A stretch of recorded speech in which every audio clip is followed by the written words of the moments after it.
우리 함께 보실 하나님의 말씀은 신약성경 에베소서 3장 7절 한 절 말씀입니다.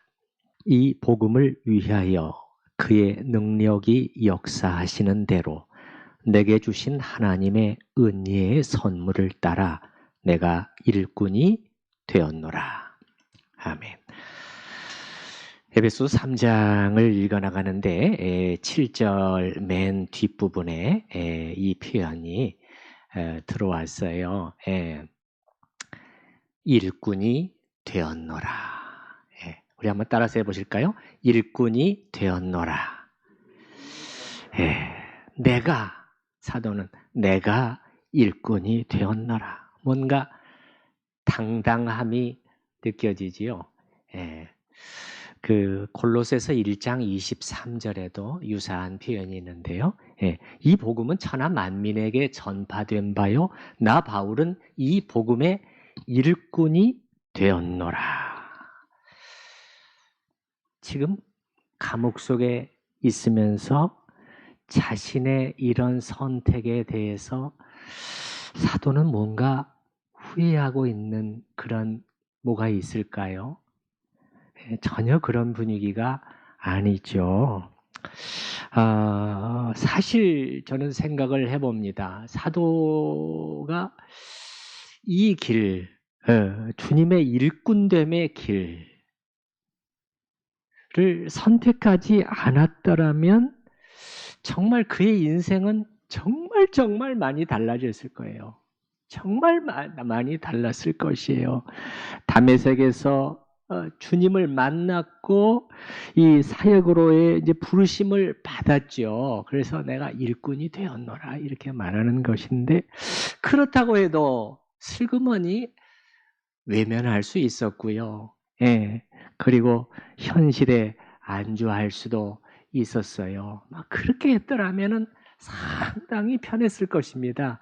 유대교의 그 체제 속에서 자신의 신분과 위치와 장래가 보장된 상태에서 정말 그렇게 많은 거치는 것들, 유대인들의 그 방해와 반대와 극심한 그러한 혐오와 그런 것들을 받지 아니하고 자기가 하고 싶은 일들을 하면서 여생을 상당히 편히 보낼 수 있었을 것이에요. 그러나 그는 그렇게 하지 않았고 이 부르심에 응해서 기꺼이 주님의 일꾼이 되었고 지금 이 순간도 도무지 후회하는 모습이 아닙니다.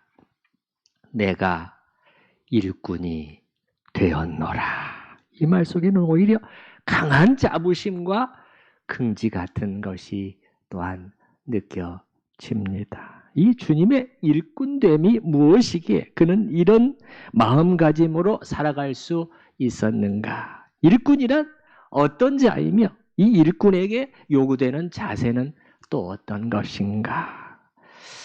이런 점들을 생각해 보면서 우리에게도 적용해 보는 시간을 가져보고자 합니다. 이 주제를 오늘과 다음 주일 두 번에 걸쳐서 생각해 보고자 하는데 오늘은 세 가지입니다. 첫 번째는 누가 일꾼으로 부르심을 받은 자인가? 두 번째는 일꾼이 걷는 길. 세 번째는 일꾼에게 약속된 보상입니다. 다음 주에 나머지 몇 가지를 더 말씀드리도록 하겠습니다. 첫 번째는 누가 일꾼으로 부르심을 받은 자인가? 이제 세 가지 중에서 이 첫 번째를 좀 길게 말씀을 드릴 텐데요. 일꾼은 위로부터의 부르심에 의해서 일꾼이 되는 건 확실하죠. 자, 사도 바울이 이렇게 여러분 7절 다시 한번 보시면 7절 맨 끝부분에 일꾼이 되었노라 이렇게 했을 때 원어에 보게 되면은 일종의 그 능동태라기보다는 수동태에 가까운 그런 형식이에요. 그러니까 사도는 이렇게 말하는 것이죠. 내가 일꾼이 되기를 원했고 내가 결정했고 어느 날 내가 시작했고 사실은 그렇게 말하고 있는 것이 아니라 정확히 말하면 내가 일꾼이 되었다라는 것보다는 되어진 것이다. 이렇게 위로부터 주님이 나를 부르셨기 때문에 내가 일꾼이 되어지는 것이다. 이렇게 말하고 있는 셈인 것입니다. 주님이 사도 바울을 부르신 그 사실, 개인적으로 부르셨고 그것도 아주 특별하게 부르셨죠. 그 사실을 우리는 잘 알고 있고 이 부르심에 의해 응해서 그는 일꾼이 된 것입니다. 그러면 우리에게 들 수 있는 한 가지 또 생각이 있죠. 의문점이. 그렇다면 이 일꾼이라는 것은 우리와는 별 상관없는 그런 단어가 아닌가. 나는 사도 바울과 같은 그런 개인적이고 특별한 부르심을 받은 적도 없고 또 지금 나는 목사나 전도사나 선교사나 그런 모양으로 부르심을 받아서 섬기고 있는 그런 것도 아니지 않는가. 그렇다면 일꾼은 나하고는 별 상관이 없는 것인가? 자, 여러분 어떻게 생각하십니까? 이 말이 전혀 틀린 말은 아니지만 여기 앉아 계신 여러분 대부분이 사도 바울처럼 어떤 개인적이고 특별한 부르심을 받은 것은 아니지요. 하지만 그렇기 때문에 우리는 주님과 그분의 나라를 위한 또 일꾼됨과는 전혀 무관한 사람들일까요? 그런 것 같지가 않습니다. 오히려 성경을 잘 보면 모든 그리스도인들은 주님의 나라를 위한, 보다 구체적으로 말씀을 드리면 조금 이따 더 설명을 해드리겠지만 교회를 위한 일꾼으로 부르심을 받은 자들이다. 이렇게 말하는 것이 옳다는 것을 알 수가 있어요. 그러니까 두 가지가 함께 있는 것이죠. 그리스도인들 중에서 개인적으로 어떤 특별한 사역을 위해서 부르심을 받아서 일꾼이 된 사람도 있고요. 이런 사람들은 특별한 의미에서의 일꾼으로 부르심을 받은 것이죠. 근데 이게 아니더라도 모든 신자들은 주님의 나라를 위한 일꾼으로 부르심을 받은 것이고 이건 일반적인 의미에서의 일꾼으로 부르심이다. 이렇게 구별할 수도 있겠습니다. 그러면 어떤 근거에서 모든 그리스도인들이 주님의 나라를 위한, 특별히 교회를 위한 일꾼으로서 부르심을 받았다고 할 수 있겠는가 하는 그 근거를 조금 더 우리가 사도 바울 자신의 고백을 통해서 찾아보기를 원해요. 자, 오늘 본문 7절에 보면은 우리말 성경에는 맨 뒷부분에 내가 일꾼이 되었노라 맨 뒷부분에 나와 있지만 원어에서는 7절 이게 맨 첫 부분에 나와 있어요. 맨 첫 부분에 나와 있어요. 그래서 이게 이 복음을 위하여 그래 이게 같이 이게 어떻게 설명이 되었냐면 내가 이 복음의 일꾼이 되었노라 이렇게 하면서 7절이 시작이 돼요. 내가 이 복음의 일꾼이 되었노라 이렇게 하면서 그래서 사도는 여기서 자신을 가리켜서 무엇의 일꾼이다? 복음의 일꾼이다 이렇게 설명하고 있는 것이죠. 그런데요. 다른 곳에서는 자신을 가리켜서 복음의 일꾼이라고 하면서 동시에 교회의 일꾼이라는 표현을 또 함께 쓰고 있어요. 그걸 통해서 우리가 알 수 있는 것은 뭐냐면은 복음의 일꾼은 또한 교회의 일꾼이라는 것을 알 수가 있어요. 왜 그렇죠? 왜 복음의 일꾼은 결국 교회의 일꾼인 것이죠? 왜냐하면 복음을 전해서 결국은 교회를 세움이 목표거든요. 그래서 여러분 잘 보시게 되면은 사도 바울이 가는 곳마다 뭐가 세워졌죠? 교회가 세워졌잖아요. 우리가 잊지 말아야 할 것은 바울의 관심은 교회였다는 사실이에요. 우리가 그 구절을 한번 찾아보는 게 좋겠어요. 여러분 에베소서 바로 돌아올 거니까 여러분 펴놓으시고 조금만 뒤로 가시면은 저 325페이지 근처에 골로새서 1장 23절 말씀을 한번 보시겠습니다. 325페이지 근처 골로새서 1장 23절입니다.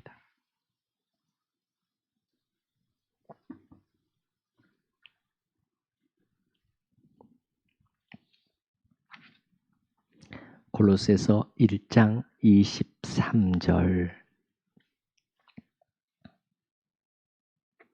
자, 1장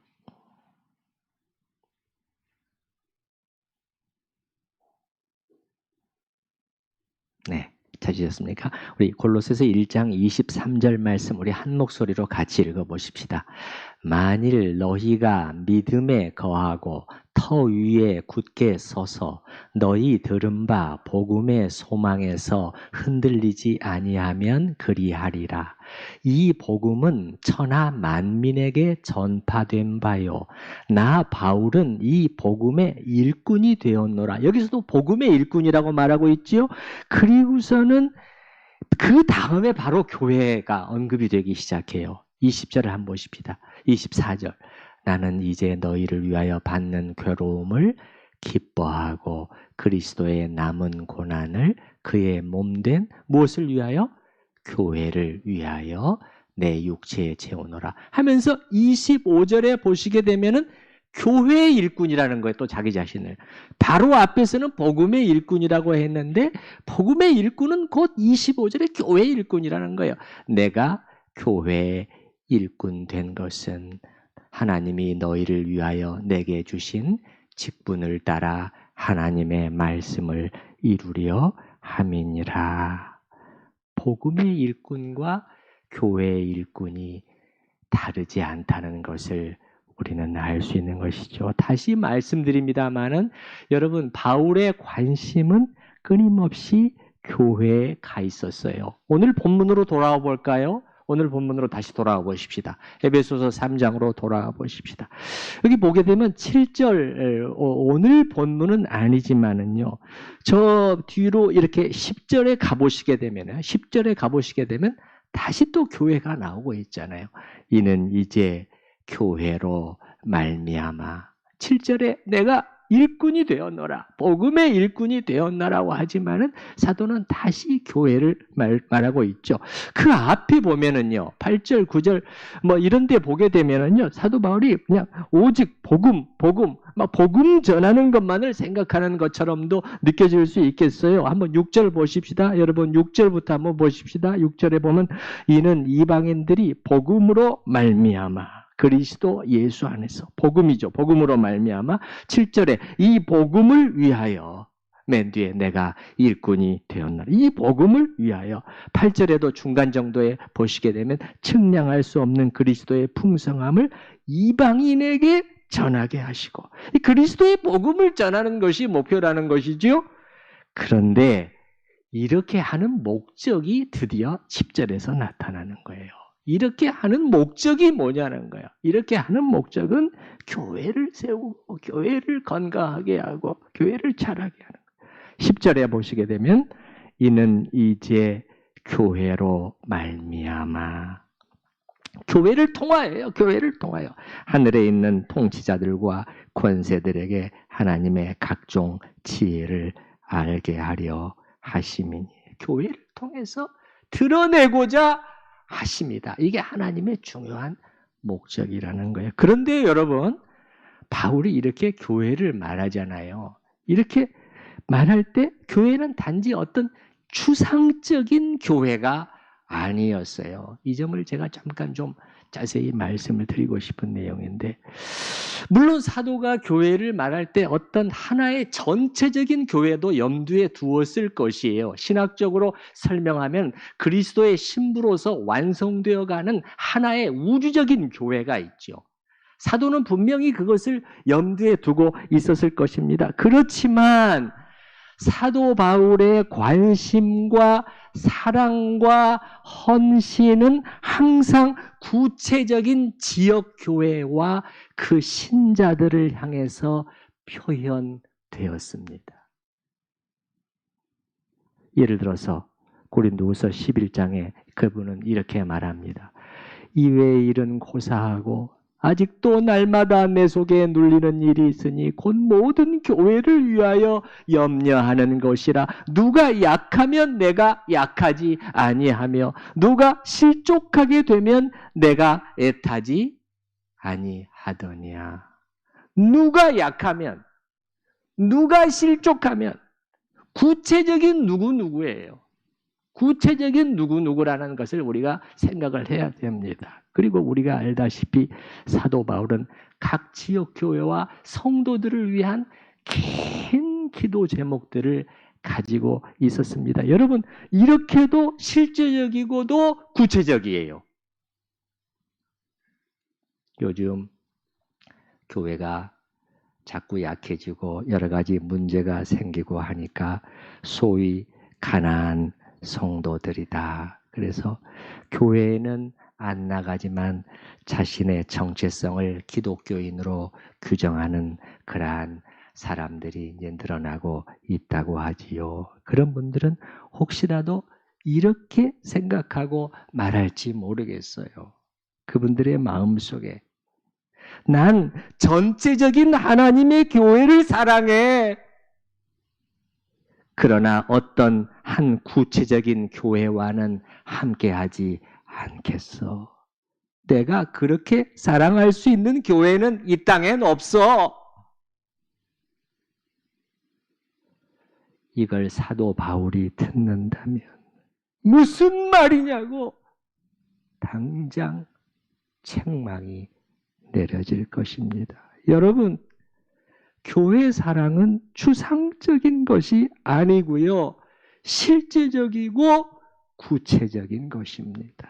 예를 들어서 함께 해주는 것이 교회 사랑이에요.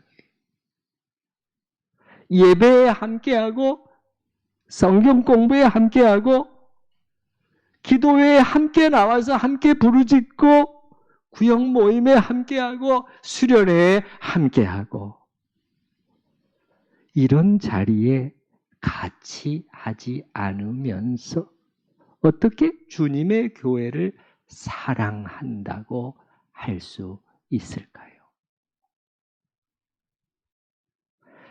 약간 다른 얘기를 했는데 다시 정리해 보십시다.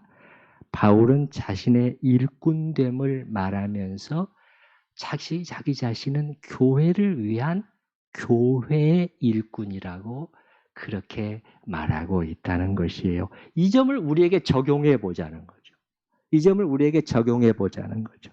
그러면 누가 일꾼으로 부르심을 받은 자인가 했을 때 이 점은 교회의 일꾼이라는 것은 사도 바울에게만 해당되는 게 아니죠. 모든 그리스도인들은 예외 없이 주님의 교회를 바로 세우기 위해서 우리 각자를 드리도록 부르심을 받았다는 것은 우리가 너무도 확실하게 알고 있잖아요. 우리를 몸의 지체라고 부르고 있잖아요. 몸의 지체로서 이 머리를 중심으로 해서 몸이 건강하게 힘을 얻어서 자라가도록 다 같이 이렇게 힘을 쓰고 애를 쓰고 서로 힘을 공급하고 그렇게 하는 가운데서 주님의 몸이 세워져 간다.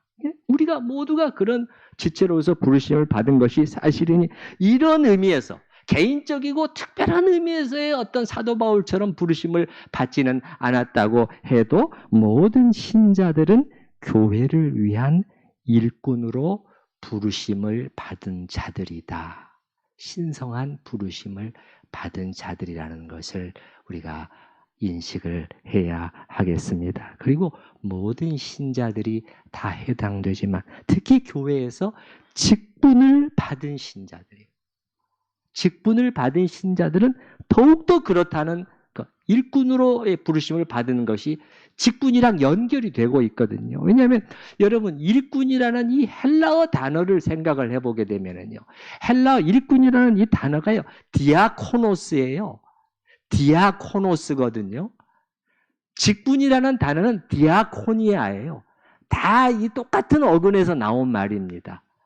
직분자와 일꾼은 서로 연결되고 있는 것이에요. 그래서 사도 바울도 디모데전서 1장 12절에서 이렇게 말하잖아요. 나를 충성되이 여겨 뭐를 맡기심이니? 직분을 맡기심이니. 디아코니아. 우리가 많이 인용하는 말씀이잖아요.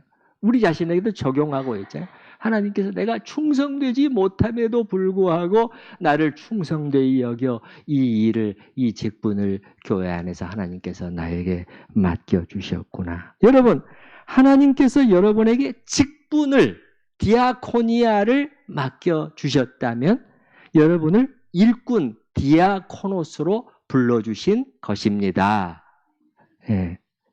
즉 여러분 중에서 집사, 안수집사, 장로, 권사 이런 직분을 받은 분들은 자신이 교회를 섬기기 위한 일꾼으로 부르심을 받아서 세워진 사람이라는 것을 기억할 필요가 있다는 것입니다.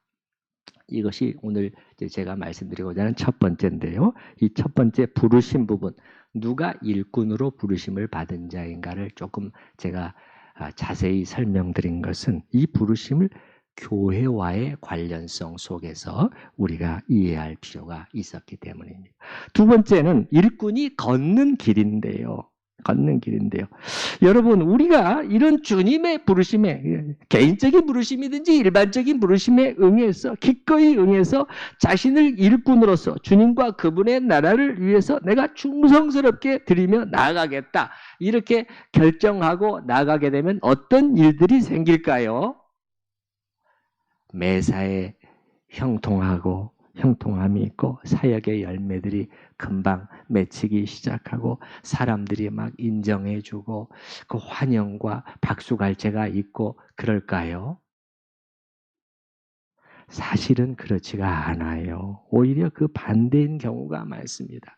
여러분, 우리가 3장 1절에서 봤습니다마는 갇힌 자 된 나 바울, 갇힌 자, 이렇게 되어 있잖아요. 벌써 이 일꾼으로서의 길을 걸었는데 갇힌 자예요. 갇힌 자. 이건 사실 그가 바라던 그런 모양새가 아니었거든요. 갇힌 자는. 또 다른 곳에서 그는 이렇게 말합니다. 우리가 사방으로 우겨쌈을 당하여도 쌓이지 아니하며 답답한 일을 당하여도 낙심하지 아니하며. 아니, 사방으로 우겨쌈을 당한대요. 주님의 일꾼으로서 이렇게 자기 자신을 드리며 나가는데 또 답답한 일들이 생긴대요. 그래서 주님의 일꾼으로 자신을 드리는 사람들은요, 자기 생각과는 달리 인생이 멋지게 전개되는 것만이 아니고 오히려 스트레스를 받는 일이 이렇게 생기고, 그리고 수입도 넉넉한 것이 아니라 뭐 쪼들리기도 하고, 이게 어떻게 된 일인가? 이게 어떻게 된 일이지? 뭔가 잘못된 것인가? 이렇게 생각할 수가 있는데, 그런데 성경을 잘 살펴보니까 그렇게 되게 되어 있다고. 예. 주님의 일꾼됨과 고난은 때려야 뗄 수가 없는 어떤 관계인 것으로 보입니다. 성경을 잘 살펴보면은 사도 바울은 자신의 특별히 일꾼됨을, 이 사역자됨을, 일꾼됨을, 디아코노스됨을 언급할 때면은 거의 대부분 고난을 언급을 하고 있는데요. 예를 들어서 고린도후서 6장 4절에 보게 돼요. 오직 모든 일에 하나님의 일꾼으로 자처하여. 일꾼입니다. 일꾼이에요. 일꾼으로 자처하여. 근데 그 결과는 뭐냐?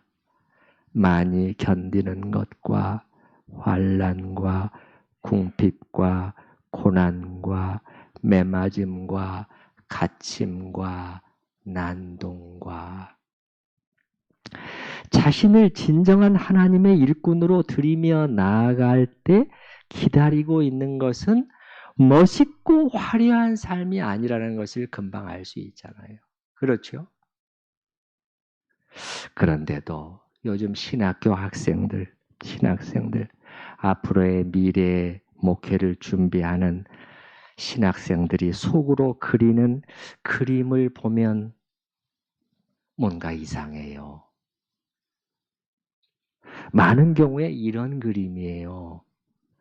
큰 교회에서 이 부교육자 생활을 오래오래 하다가 다들 큰 교회, 대형 교회로 몰리는 경향이 있어요. 요즘에는 교회에서 지급하는 사례 액수의 차이가 커져가지고 상대적으로 규모가 작은 교회는 부교육자 뽑기도 쉽지가 않은 것이 현실입니다. 전에도 그런 현상이 없지는 않았지만 이런 현상이 갈수록 심화되고 있어요. 다른 이유도 있지만 특히 사례가 작다고 안 오는 것이에요. 차라리 신학생들 중에서는 알바 뛰는 게 훨씬 더 많이 번다는 거예요. 이게 최저임금도 많이 올랐잖아요. 그죠? 최저임금도 많이 오르고.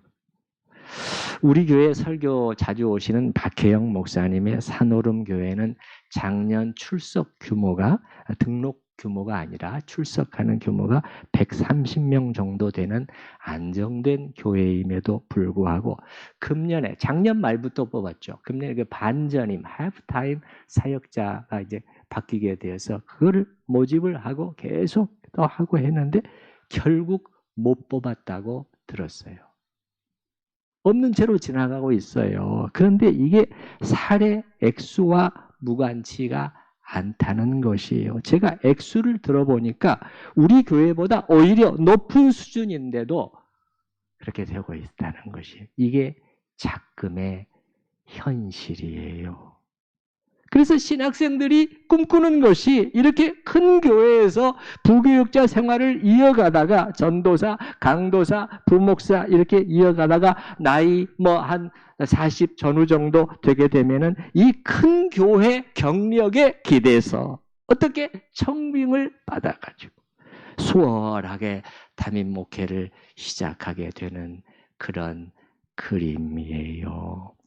보통 교회들이 담임 목사를 청빙을 할 때 큰 교회 부목사, 이 목회를 잘할 줄 알고 설교도 잘할 줄 알고 그 큰 교회 부목사들을 많이 청빙을 하거든요. 사실은 그게 아닌데.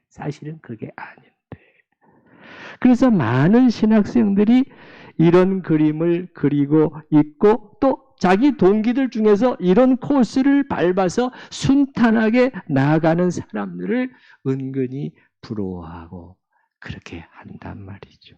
이 성경이 묘사해주는 그 디아코노스, 사역자, 일꾼의 모습과 얼마나 반대가 되어 있는지 제가 조금 전에도 한 구절만 더 읽어드려 볼게요. 고린도후서 11장 23절에서도 보면 그들이 그리스도의 일꾼이냐 또 일꾼됨을 들고 나오고 있어요.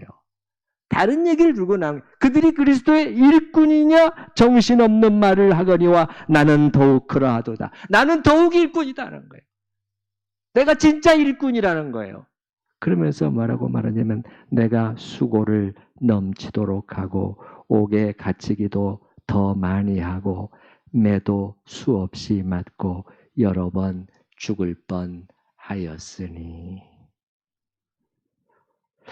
이렇게 사도 바울은 어떻습니까? 자신의 일꾼됨을 말할 때 내가 진짜 일꾼이야 그렇게 말할 때 뭘 들고 나오냐면은 일꾼으로서 받은 고난을 들고 나온다는 것이에요. 이게 특이하지 않습니까, 여러분?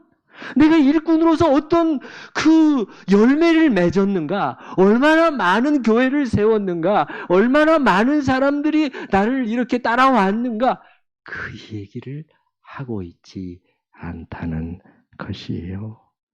이것을 통해 볼 때 우리가 성경의 관점에 따라서 정직하게 결론을 내리게 되면 주님의 일꾼됨과 고난 사이에는 거의 등식이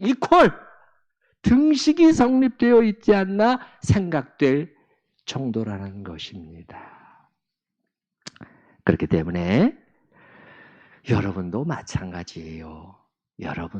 여러분이 자신을 주님과 그분의 나라를 위한 일꾼으로 드리고자 할 때는 좋은 일들만 기대해서는 안 되는 것입니다. 반대로 어려운 일들, 반대하는 사람들, 방해하는 사람들, 쉽지 않은 사역들도 생길 것을 각오해야 합니다.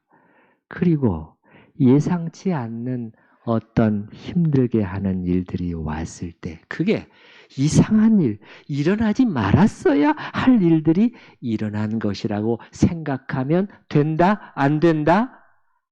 된다? 안 된다? 안 된답니다. 안 된다요. 예, 안 된다지요.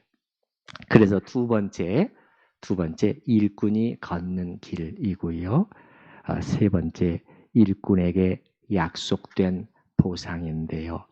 하나님은 공평하신 분이기 때문에 이렇게 쉽지 않은 가운데 신실함으로 주님의 나라를 위해 자신을 드린 일꾼들에게 확실한 보상을 약속해 주십니다. 너무도 많은 보상이 있겠지만은 한 가지만 제가 말씀을 드릴게요. 사도 바울이 이제 그의 달려갈 길, 믿음의 경주를 다 마치고 죽음을 앞두고 있었을 때 성령께서 그에게 깨닫게 해주신 한 가지 사실은 무엇이었나요?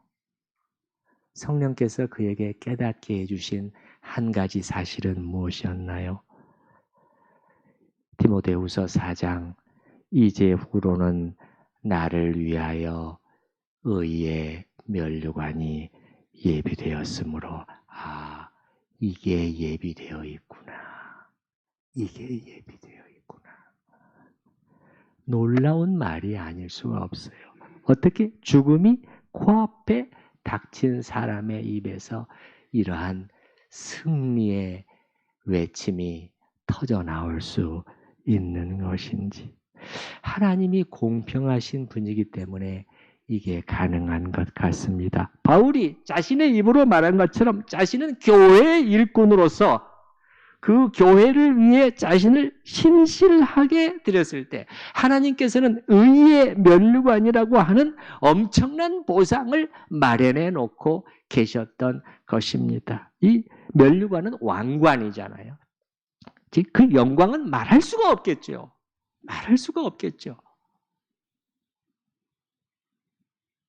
그런데 어떻습니까, 여러분? 또 우리에게 적용해 보십시다. 의의 면류관. 사도 바울 같은 사람에게야 뭐 당연한 상이 될 수 있겠지만은 여러분과 저에게는 아예 불가능한 상일까요?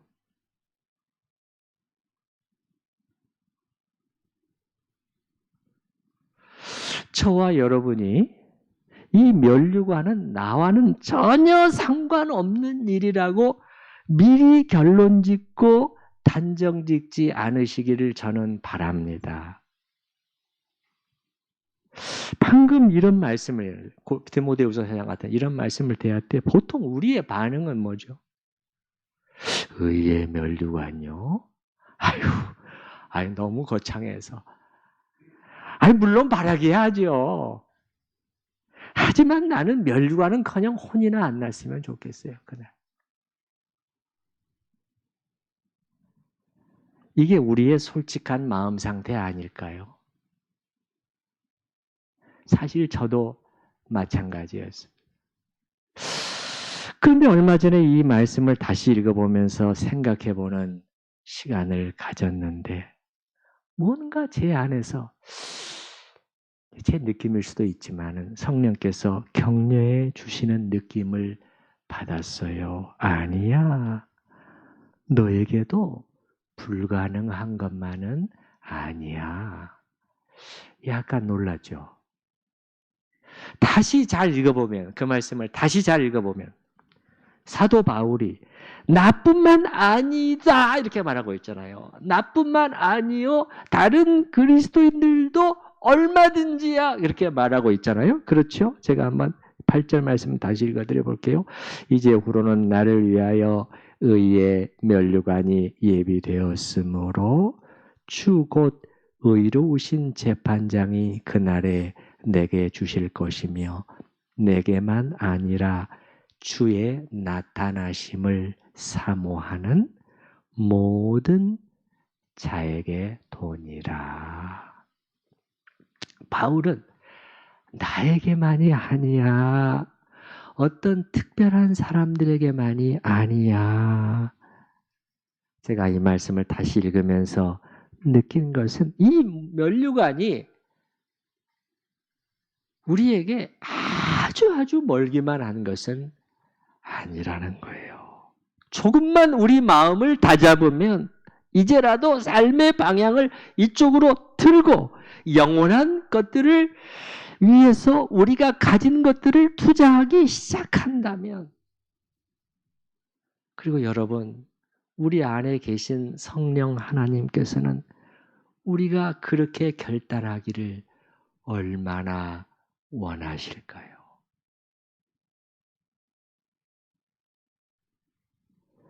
제가 오늘 사용한 표현에 따르면은 하나님께서 우리 각자를 교회를 위한 일꾼으로 불러주셨다는 사실을 우리가 알고 그 교회를 사랑하며 구체적으로 자신을 드리면서 그 과정에서 어떤 어려움이 있어도 굴하지 않고 끝까지 자기가 감당해야 할 역할과 사명을 맞춰냈을 때, 맞춰내는 게 중요해요, 여러분.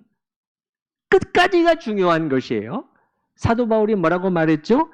나의 달려갈 길을 뭐하고? 마치고 그랬잖아요. 마치고. 그걸 맞춰냈을 때 하나님은 이에 합당한 충분하고도 남음이 있는 상을 준비해 놓고 계신다는 거예요. 그리고 이 상은 모든 그리스도인들에게 오픈되어 있는 것이다. 다시 말씀드리면 우리 생각에는 그래도 면류관 정도 되려면 그래도 아마 사도급 정도는 돼야 되지 않아? 그렇게 생각할지 모르지만 여러분 그 성경 다른 곳에 보면 사도 베드로가요 교회 직분자 중에서 장로들에게 면류관을 격려시키고 있잖아요. 예, 그렇잖아요. 예, 장로로 섬기는 자들에게 베드로후서 5장 4절 말씀 읽어드려 볼게요. 그리하면 목자장이 나타나실 때 시들지 아니하는 영광의 면류관을 얻으리라. 그리하면 뭐예요? 그리하면 쭉 앞에 말했잖아요. 장로로서 너희가 이렇게 하지 말고 더러운 이걸 또 억지로 하지 말고 이렇게 자원함으로 본을 보이면서 이렇게 하면 교회를 위해서 하나님 앞에 신실하게 자신을 드리게 되면 목자장이신 예수님이 나타나실 때 시들지 아니하는 영광의 면류관을 얻게 될 것이다. 그래서 오늘은 제가 세 가지로 일꾼됨에 대해서 좀 정리를 해드렸습니다. 첫 번째는 누가 일꾼으로 부르심을 받은 자인가? 두 번째는 일꾼이 걷는 길이고 세 번째는 일꾼에게 약속된 보상이었습니다. 나머지는 다음 주일에 계속해서 말씀을 드리고 마무리하도록 하겠습니다. 우리가 이 시간 들은 말씀을 생각을 하면서 같이 기도하는 시간을 갖도록 하십시다.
바울처럼 우리가 참으로 개인적이고 특별한 부르심을 입은 것은 아니라고 할지라도 그가 나는 자기 자신을 교회의 일꾼이라고 그렇게 선언하고 있는 것을 통해서 참으로 교회를 주님의 몸된 교회를 섬기고 세우도록 부르심을 받은 모든 그리스도인들은 바로 주님의 일꾼으로 부르심을 받은 것이라는 사실을 저희가 확인하게 되었습니다. 주님, 저희의 교회 사랑이 추상적이 되지 않게 하시고 구체적이고 실제적이 되게 하여 주시옵소서. 주님, 놀랍게도 사도는 참된 일꾼임의 증거를 고난의 삶으로 그렇게 설명하고 있습니다. 주님, 저희가 주님의 일꾼 된 자가, 일꾼으로 신실하게 드리고자 하는 자가 걷게 되어 있는 일을 결코 오해하지 않게 하여 주시고, 특별히 이 땅의 목회자, 사역자, 신학생들이 잘못된 그림을 그리지 않도록 주님 바로 교정하여 주시옵소서. 주님, 사도는 내게만 아니라 주의 나타나심을 사모하는 모든 자에게도니라. 정말이야, 정말이야. 이렇게 말씀하고 있는데, 주님, 저희에게도 선한 소원을 저에게 더 크게 하여 주시옵소서. 이제라도 저희의 마음을 다잡고 저희의 삶의 방향을 주님 틀 수 있는 주님 선한 결단들이 있게 하여 주시옵소서. 감사하옵고 예수님의 이름으로 기도드리옵나이다. 아멘. 찬송가 331장 1절과 2절 같이 찬양하십니다.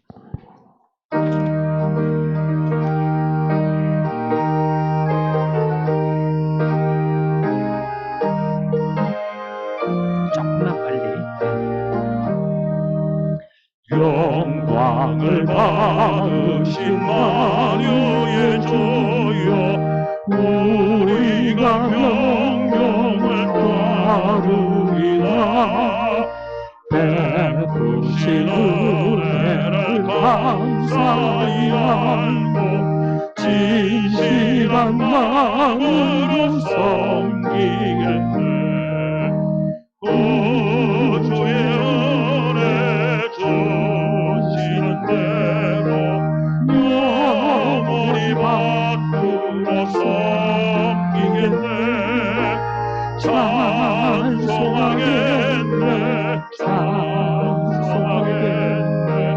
생명을 주시는 구주를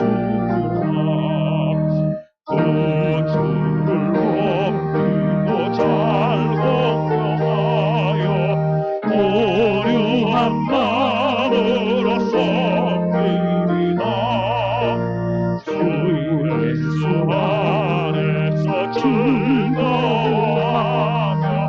충성을